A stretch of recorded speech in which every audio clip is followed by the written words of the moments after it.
साथियों, किस्मत मेरी मुट्ठी में नामक वीडियो में आपका एक बार फिर से स्वागत है। साथियों, पिछले वीडियो में मैंने आपको हाथ की त्वचा के बारे में बतलाया था और उससे पहले के वीडियो में मैंने उंगलियों के बारे में संपूर्ण जानकारी दी थी।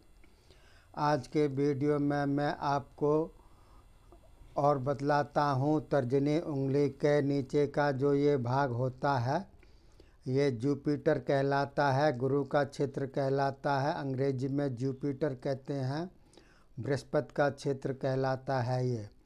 तो ये क्षेत्र कितना होता है, इसमें देखिए बना हुआ है चित्र में। ऊपर के पोर की जो लंबाई होती है वही इसकी लंबाई आप बीच से नाप लीजिएगा स्केल से, और इसकी लंबाई और इसकी लंबाई बराबर होती है। और चौड़ाई यहाँ से आप ये जो संधि है इसके बीच से पॉइंट लेकर के सीधी रेखा खींचिएगा इतनी ही लंबी, और इसको इस प्रकार से मिला दीजिएगा। तो ये जो चौकोर हिस्सा होता है ये जुपिटर का गुरु का क्षेत्र कहलाता है। तो उसमें जो उभार होता है, उभार जो कहलाता है वो पर्वत कहलाता है। और एक एपेक्स होता है, यानी कि त्वचा की जो बनावट होती है उसमें एक पॉइंट होता है। ये चित्र में मैंने आपको बतलाया है, दिखलाया है।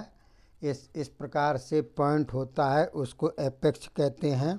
और एपेक्स का क्या मतलब होता है वो भी मैं आपको बतलाऊंगा। ये एपेक्स का क्षेत्र पॉइंट होता है, ये आपका जो है गुरु क्षेत्र है।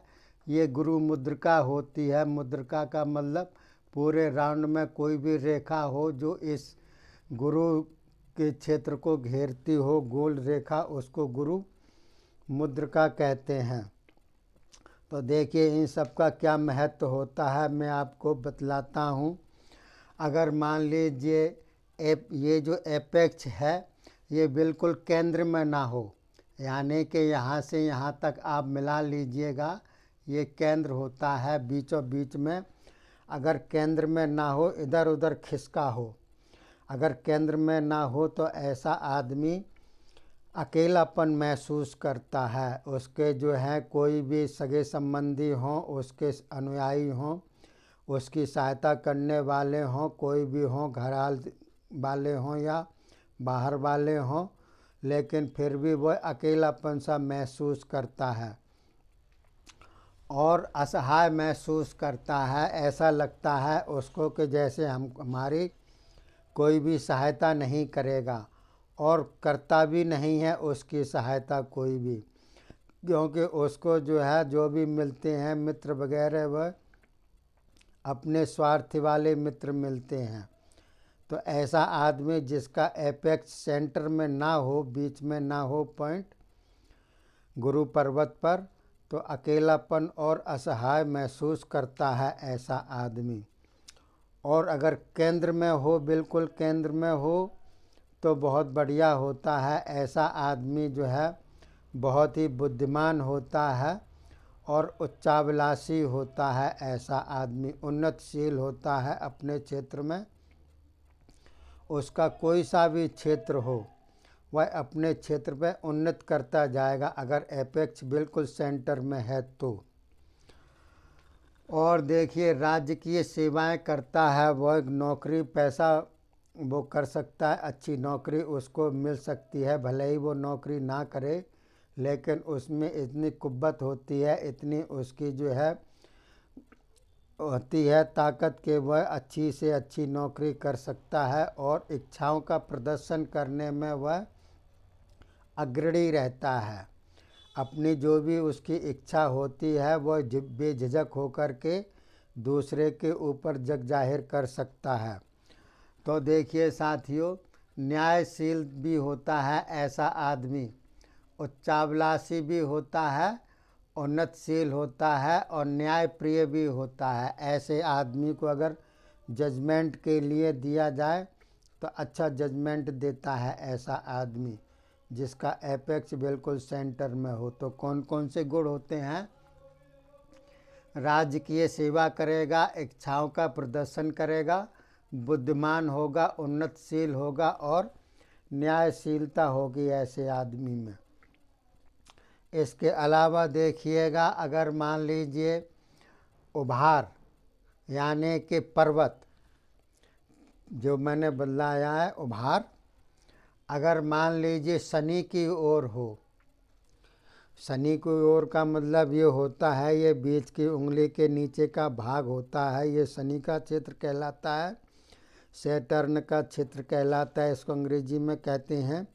अगर इसका उभार, बृहस्पति का उभार इस साइड में हो, झुका हुआ हो उभार, तो देखिए कैसा होता है।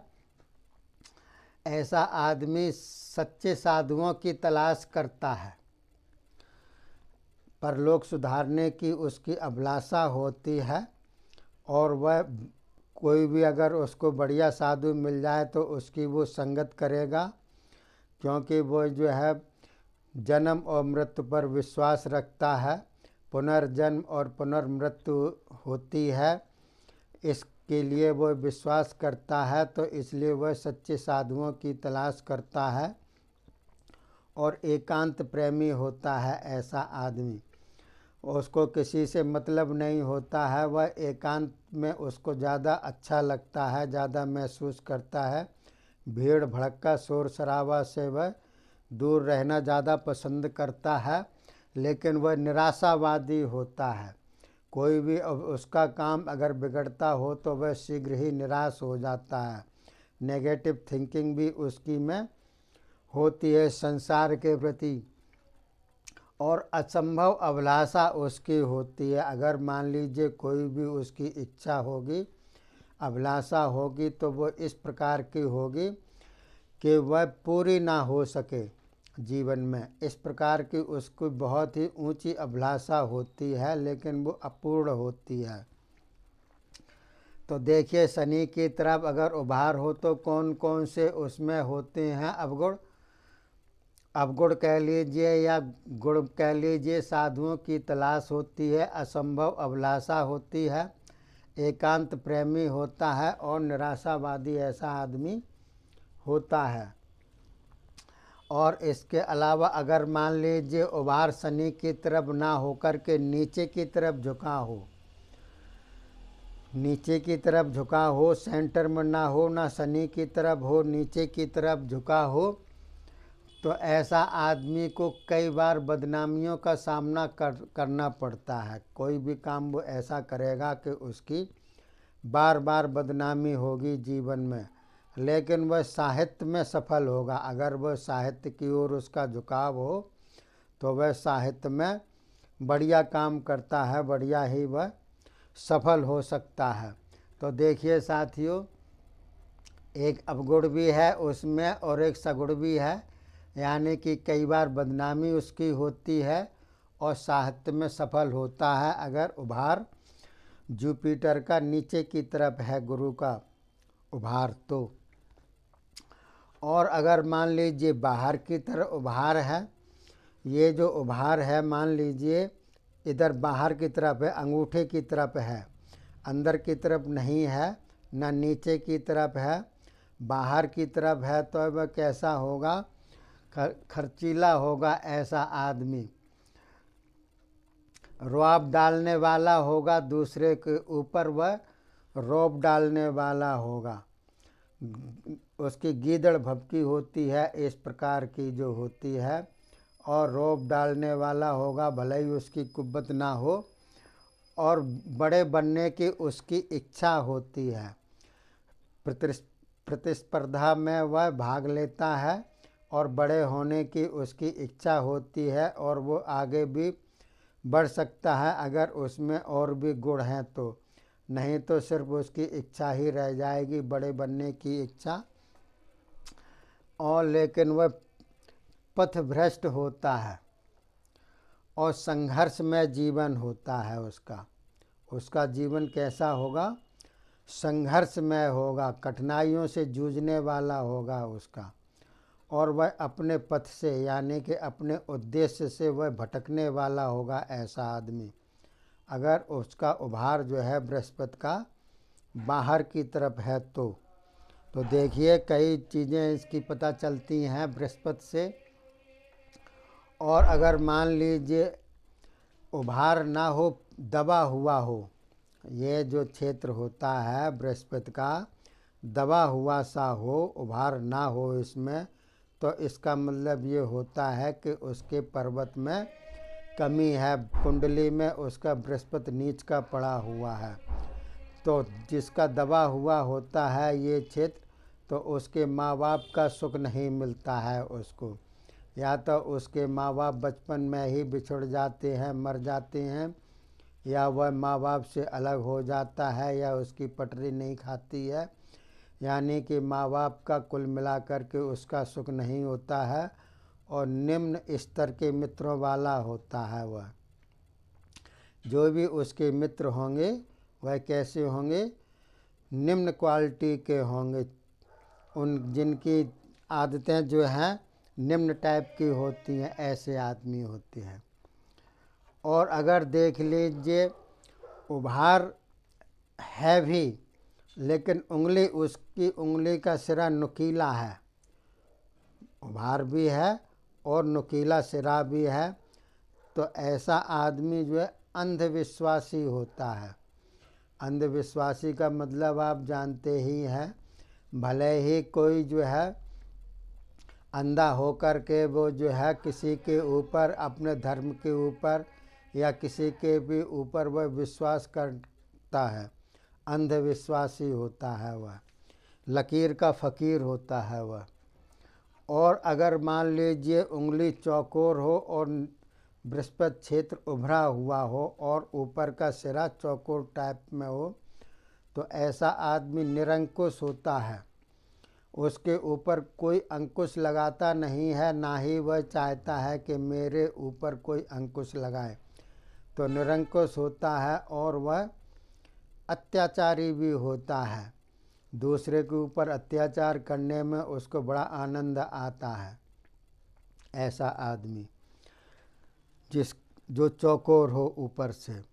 इसके अलावा देखिए कुछ और भी इसमें बृहस्पति क्षेत्र में चिन्ह होते हैं, जैसे कि मान लीजिए गोल चिन्ह बना हुआ है, सर्कल बना हुआ है, रेखा सर्कल की बनी हुई है, तो इसका मतलब होता है सफलता मिलती है उसको, किसी भी क्षेत्र में वो जाएगा तो उसको सफलता मिलेगी। लेकिन सर्कल हो, वह कहीं से कटा पिटा ना हो, बाहर की कोई भी रेखा उसको काटती ना हो। अगर उसकी रेखा कोई काट रही है तो सफलता असफलता में बदल जाती है, उसको असफलता का मुँह देखना पड़ता है। और अगर बिल्कुल क्लियर सर्कल बना हुआ है, गोल लकीर बनी हुई है, तो सफलता मिलेगी उसको। इसी प्रकार से अगर त्रिभुज बना हुआ है तो ऐसा आदमी मार्गदर्शक होता है, दूसरों को मार्गदर्शन देगा और खुद भी उसकी बुद्धि बढ़िया होगी, मार्गदर्शक होता है। और अगर यब हो, चावल का सा निशान हो, जैसा ये चावल का निशान है लंबा लंबा सा, तो ऐसे आदमियों की आपस में बनती नहीं है, ना उसकी घर में बनेगी, ना किसी मित्र से बनेगी, ना कुटुंबियों से, किसी से भी उसकी पटरी नहीं खाएगी, उसकी एक अलग ही विचारधारा होती है। और अगर क्रॉस का निशान बना हो, तो क्रॉस का निशान का मतलब होता है वह किसी से भी अगर प्रेम करेगा तो सफलता मिलती है उसको। क्रॉस का निशान बढ़िया माना जाता है इस क्षेत्र पर। अगर क्रॉस का निशान बना हुआ है तो प्रेम में वह सफल होगा, चाहे वह ईश्वर से प्रेम करे, चाहे स्त्री आदमी से प्रेम करे, बच्चे से प्रेम करे, बूढ़े से प्रेम करे, किसी से भी करे, सफलता उसको मिलती है। तो देखिए सर्कल भी बढ़िया होता है, त्रिभुज भी बढ़िया होता है, क्रॉस भी बढ़िया होता है। और अगर मान लीजिए जाली बनी हुई हो तो हर क्षेत्र में असफलता उसको मिलती है। और अगर एक लकीर हो सीधी इस क्षेत्र पर और कोई सा भी चिन्ह ना हो, सिर्फ एक लकीर हो, तो क्या होता है, तो भी उसको सफलता मिलती है। और अगर 2 लकीर हों बिल्कुल सीधी सीधी स्पष्ट तो कम सफलता मिलेगी। और कई खड़ी रेखाएं हों 3, 4, 5, 6 जितनी रेखाएं हों, खड़ी खड़ी रेखाएं हों, तो वह लगातार अपने जीवन में प्रयत्न करता रहेगा। संघर्ष में जीवन उसका होगा। अपने क्षेत्र में कोई भी उसका जो भी उसका टॉपिक है उसमें वह निरंतर प्रयत्नशील बना रहेगा ज़िंदगी भर तक। लेकिन वह उसको जो है पूरी विराम नहीं दे सकता है, अपने आप में पूर्ण विराम वो नहीं लगा पाता है। और मैंने आपको बताया गुरु मुद्रिका अगर हो तो ऐसा आदमी क्या होता है, उसके अंदर जो है दैवीय शक्ति का आभास होता है। उसको कोई ना कोई ऐसी छठी इंद्रिय उसकी होती है जो जागृत होती है उसकी अंदर से। इंद्रियां तो लिमिट होती हैं, अनलिमिटेड होती भी हैं, लेकिन जो है 5 इंद्रियां कर्मेंद्रियां और 5 ज्ञानेंद्रियां होती हैं। लेकिन इसमें जो है जिसमें गुरु मुद्रिका हो उसमें छठी इंद्रिय भी होती है, जिसको गुरु मुद्रिका कहते हैं। तो उसमें दैवीय शक्ति का आभास होता है और उच्चाभिलाषी होता है वह, और धन तृष्णावान होता है। धन के प्रति वह ज़्यादा जो है रुचि रखता है। जैसे कि हिरण होता है, अपनी खुशबू से जो है चारों तरफ ढूंढता रहता है, लेकिन जो है उसको नाभि में ही उसकी जो है कस्तूरी होती है और घूमता चारों तरफ है। वैसे ही उसके पास कितना भी धन हो, लखपति हो, करोड़पति हो, अरबपति हो, लेकिन उसकी भूख नहीं मिटती है। वह जो है धन तृष्णावान होता है, निरंतर जो है धन की तरफ वो भागता रहता है। ऐसा आदमी अगर मान लीजिए दैवी शक्ति भी उसमें है तो वह उसका दुरुपयोग करेगा, धन की प्रति उसको जो है लगाएगा अपनी शक्ति को। और कल्पना शक्ति उसकी बहुत तेज होती है। अगर मान लीजिए उपन्यासकार वगैरह हो या कहानीकार हो तो उसकी जो है इस प्रकार की कल्पना शक्ति, उड़ान शक्ति बहुत ही तेज होती है ऐसी आदमी की, जिसके में गुरु मुद्रिका हो। अर्थात कोई भी रेखा बाहर से आकर के सीधी इस प्रकार से गोल रिंग की टाइप में हो, उसको गुरु मुद्रिका कहते हैं। ये चित्र में मैंने आपको बतलाया हुआ, दिखलाया हुआ है। और गुरु का क्षेत्र कितना होता है, ऊपर पूर्व के बराबर, ये सारी मैंने आपको जानकारी दी।